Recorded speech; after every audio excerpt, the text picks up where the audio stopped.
Like, write, subscribe, and follow me on Facebook. If you like to make a movie request on this channel, do so in the comment section below.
Hello, I'm Henry R. Mockingbird, your host with the mustache. And for this second half of 20th Century Reviews, I'm going to start off with the Marx Brothers. Well, who are the Marx Brothers, you are probably wondering? Well, let me tell you. Those who don't know who the Marx Brothers are, I'll give you the skinny. The Marx Brothers were a group of comedians who would make films at both Paramount and MGM during the 1930s and 40s. You have Groucho Marx, a guy with a pair of glasses, funny-looking eyebrows, a mustache, and a cigar, who often had a dry sense of humor, always cracking jokes at other people's expense. He would later go on to have a TV show called Bet Your Life, which was parodied by the Looney Tunes, Animaniacs, and Tweety and Sylvester's Mysteries. The next one coming up is Chico Marx, who would always wear a pointy hat and spoke in a stereotypical Italian accent that even Mario would be like, dude, you're going too far. That's all you do, eh? Chase the wind. Look. Oh, stop. Everybody here plays cards, they don't ask us. Here we are to waste all the time. We've been here all day, eh? Well, at least it's more authentic than Chris Pratt playing Super Mario.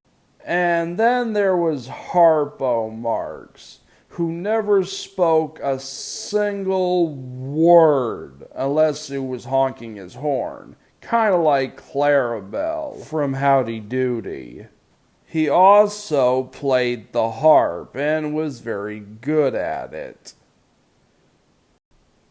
He also did a lot of prop humor, very similar to what a certain other comedian, Carrot Top, would do. And it's funny that I made that comparison because they're both curly redheads.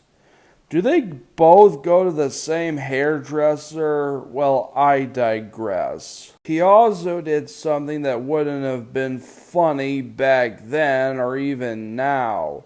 Chasing women. And then there's the unfunny straight man of the group, Zeppo Marx. And I have a feeling if Zeppo Marx was alive to see this review today, he would probably agree with me. At one point, he left the group because he was so unfunny, but that's a story for another time. Today, we're going to take a look at their college movie, Horse Feathers.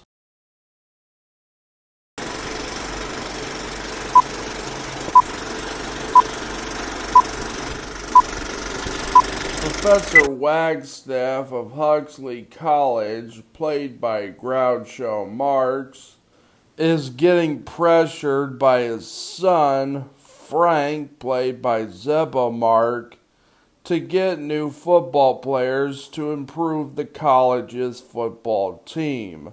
What he ends up getting are these two bumblers. Barabelli, who is a bootlegger played by Chico Marx, and his partner Pinky, who is a dog catcher. Professor Wagstaff ends up recruiting the both of them to play football against their rival, Darwin. Well, I like it. The film was directed by Norman Z. MacLeod, who also directed Paleface and the previous Marx Brothers film, Monkey Business, as well as Road to Rio, It's a Gift, starring W.C. Fields, and the 1933 Alice in Wonderland. The film was written by S.J. Perelman, who also wrote the previous film and would later go on to write the screenplay for Around the World in 80 Days. The film was partially based on a 1904 play called The College Window, which this film takes a lot of plot elements from. Chico Marx, however, had suffered a car accident and where he was badly injured, and where he suffered a shattered knee and multiple broken ribs, and had a pretty bad limp as well, which delayed production. However, they managed to get around it by having him have a body double during the football scenes. There were several deleted scenes as well, including a scene where the Marx Brothers are playing poker while the college is burning down. Hell, even Harpo Marx said that there's a deleted scene in where he's bowling a grapefruit on the bar, which knocks down some bottles. The film was released, it was a pretty big success, not only landing them the cover of Time magazine, but also getting great critical reviews from Variety, Film Daily, and The New Yorker.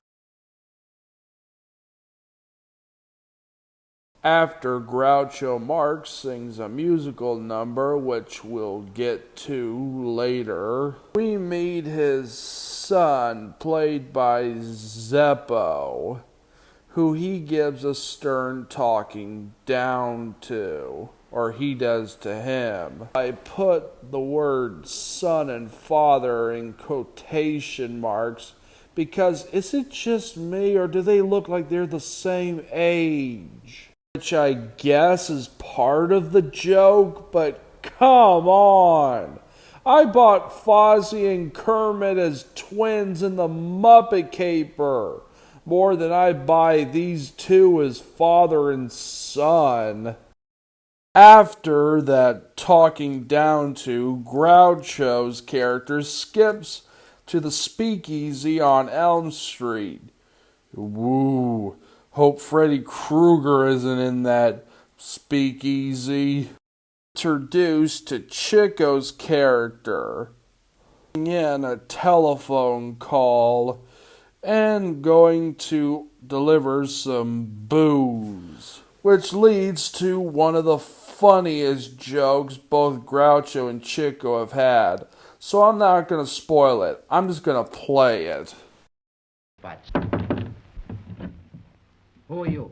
I'm fine, thanks. Who are you? I'm fine too, but you can't come in unless you give the password. Oh, what is the password? Oh, no, you gotta tell me. Hey, I tell what I do, I give you 3 guesses. It's the name of a fish. Is it Mary? That's no fish. She isn't. Well, she drinks like one. Let me see. Is it Sturgeon? Hey, you crazy. Sturgeon, he's a doctor who cuts you open when you're sick. Now, I give you one more chance. I got it. Haddock. That's so funny. I got a headache, too. What do you take for a haddock? Well, now, sometimes I take aspirin, or sometimes I take a calomel. Say, I'd walk a mile for a calomel. You mean chocolate calomel. I like that, too, but you know, guess it. Hey, what's the matter? You don't understand English? You can't come in here unless you say swordfish. Now, I give you one more guess. Swordfish. Swordfish. I think I got it. Is it swordfish? That's it. You guess it. Pretty good, huh? Fine. You guess it. What do you want? I want to come in. What's the password? Oh, you're no fool of me. Swordfish. No, I got tired of that. I changed it. What's the password now? Gee, I forgot it. I better come outside with you.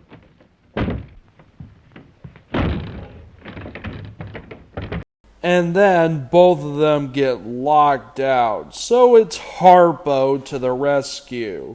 Who, what do you know, he just so happened to be catching his dogs. And he gives the man a thing of coffee from his trench coat.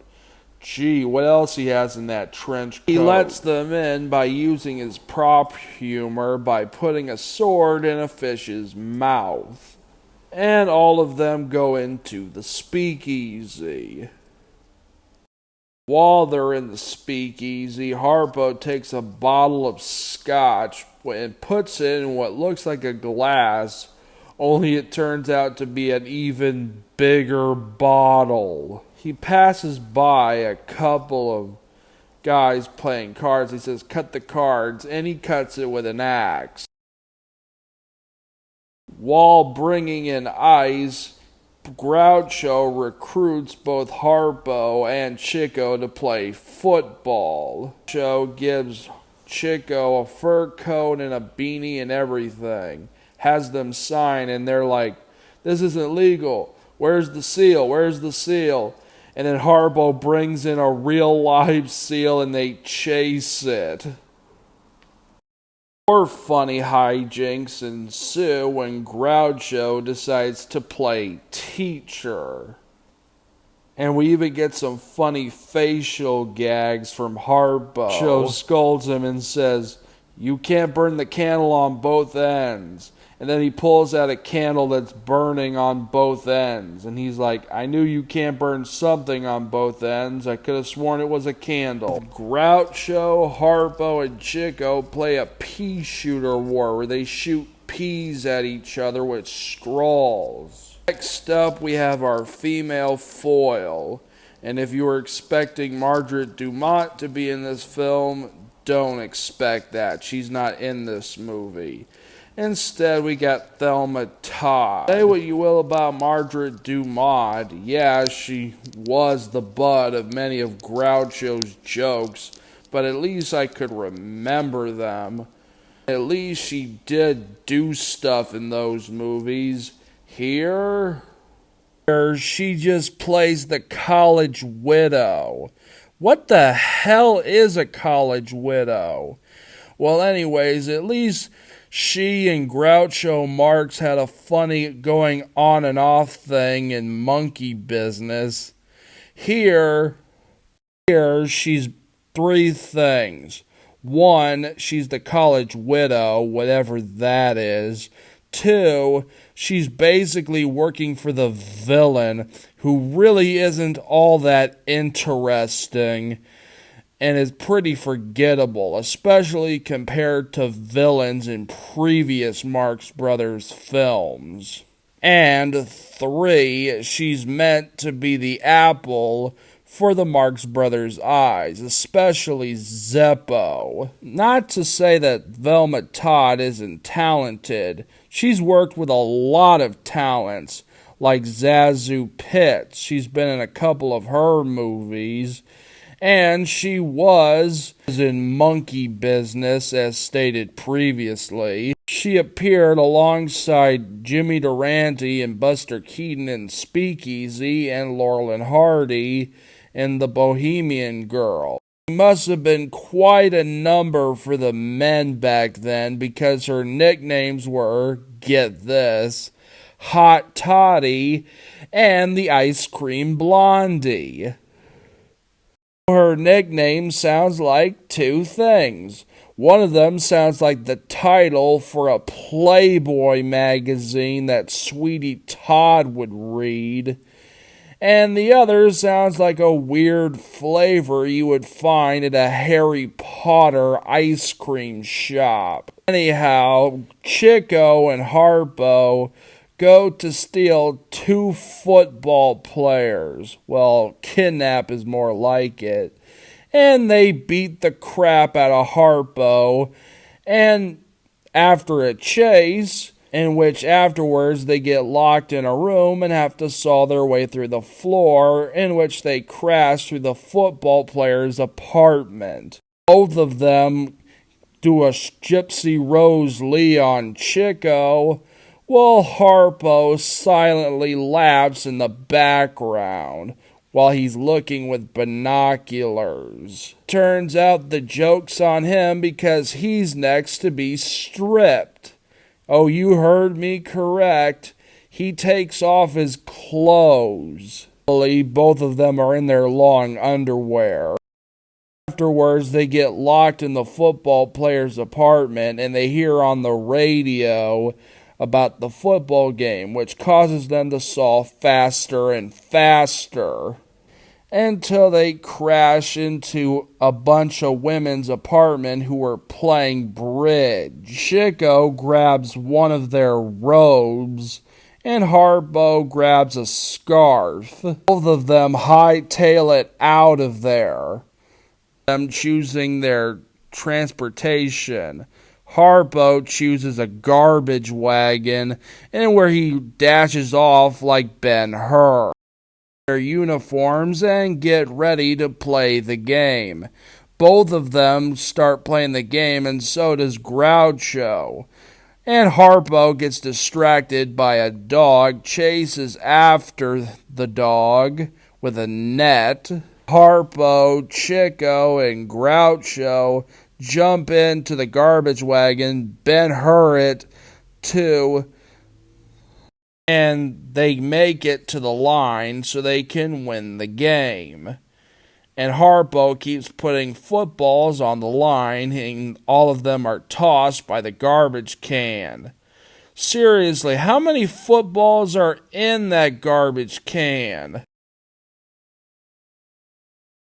Let's listen to some of the songs. First, there's I'm Against It and I'll Always Get My Man. Let's listen to both of them back to back. I don't know what they have to say. It makes no difference anyway. Whatever it is, I'm against it. No matter what it is or who commenced it, I'm against it. Your proposition may be good, but let's have one thing understood. Whatever it is, I'm against it. And even when you've changed it or condensed it, I'm against it. I'm opposed to it. On general principles, I'm opposed to it. He's opposed to it. In fact, indeed, he's opposed to it. For months before my son was born, I used to yell from night till morn, whatever it is, I'm against it. And I've kept yelling since I first commenced it. I'm against it. My son is right, I'm quick to fight, I'm from a fighting clan. When I'm abused or badly used, I always get my man. No matter if he's in Peru, Paducah, or Japan, I go ahead or live or dead, I always get my man.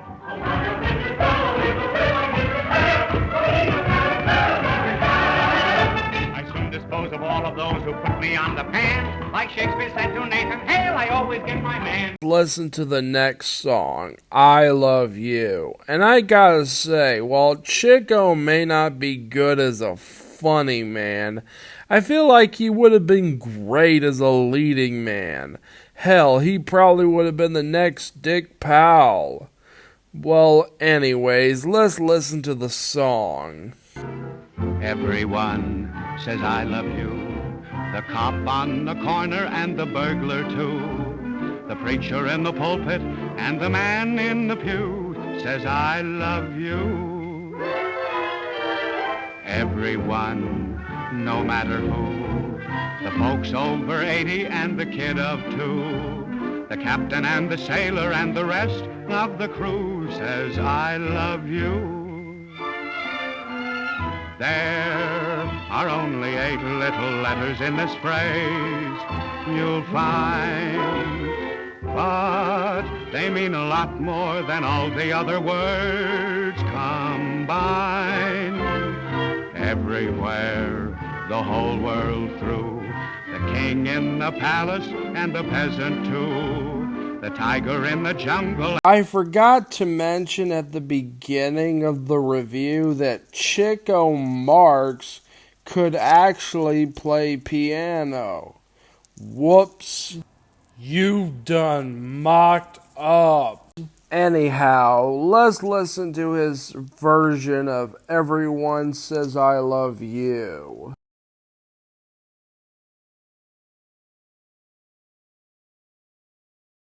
Everyone says I love you. The great big mosquito when he stings you. The fly when he gets stuck on the fly paper too says I love you. Every time the cow says moo, she's a making the bull feel very happy too. And the rooster when he holler cock-a-doodly-doodly-doo says I love you. Christopher Colombo, he write the Queen of Spain a very nice little note. And he's right all over you, baby, and then he get himself a great big boat. He's a wiser guy, what do you think Colombo do? When he's come here in 1492, he said to Pocahontas, hatcha-fatcha-catchy-goo. That means, you little son of a gun, I love you. Hell, we even get some breaking the fourth wall in this scene. What is breaking the fourth wall? Well, I've got to stay here. But there's no reason why you folks shouldn't go out into the lobby till this thing blows over. I'll have the geek do a tropes analysis. Hey, Geek Burger, do a tropes analysis. Hello, I'm your friendly neighborhood geek, and I'm here to give you a trope synopsis. Now, the trope of breaking the fourth wall is separating that barrier between the audience and the character. So, breaking the fourth wall is nothing new. It's been around since the stage. But let me give you a little history of breaking the fourth wall in both movies and television. It started with old-timey cartoons like Popeye and the Looney Tunes, but would be perfected with comedians like Groucho Marx and Bob Hope and Bing Crosby in the Road 2 movies. This trope would continue with the Muppets in the Great Muppet Caper, as well as the Teenage Mutant Ninja Turtles. This trope would not only continue in cartoons and in comedies, but would also cross over into superhero movies, with stuff like TMNT, for example, like I said, and of course, with most recently Deadpool to greater success, and most recently She-Hulk to, let's say, lesser success. Thank you, Geek, for providing that trope analysis. Now let's get to the final verdict. If you're a fan of the Marx Brothers, I say check it out. Or if you want a good laugh, check it out. Or if you want to be introduced to the Marx Brothers, I say check it out. I give it 5 gold stars. Until the next review, I'm Henry R. Mockingbird, your host with the mustache, signing off. Check out my other shows, Modern Classics, TV Treasures, and Geek Reviews. And check out my editorials.